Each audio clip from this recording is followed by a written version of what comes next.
To make coconut oil, all you need is coconut. But first, we're going to cut the coconut into two, depending on the size of coconut oil you want to make. You cut and wash thoroughly. Then you can load it in the blender and blend, after which you can sieve.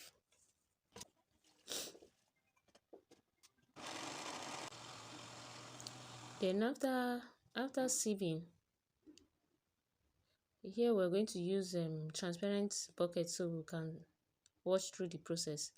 After sieving, you leave it to stand for like 4-5 hours so that the cream can come up. You can have the shaft dried so that I can use it as coconut powder for other food. Then after 4 hours, look, the cream is up. We usually get the coconut oil from the cream. So at this point, you can transfer the cream into a container. I'm using a transparent container so that you can observe through the separation at the end of the day. So you scoop all the cream into the container, slightly cover it and place in a warm, undisturbed space for like 12 hours, or you can leave it overnight.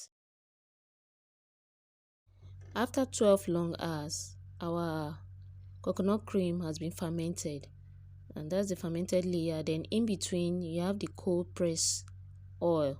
That's the oil in between.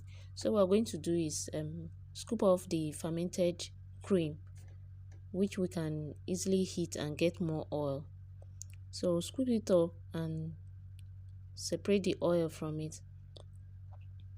We can either try to pour off the oil, or at this point just place it in the freezer for like 30 minutes so that the oil can easily solidify. And what you do is just to take it out. Look, after 30 minutes in the freezer, the oil is that white part. So what you're going to do is just take it out, take the oil out.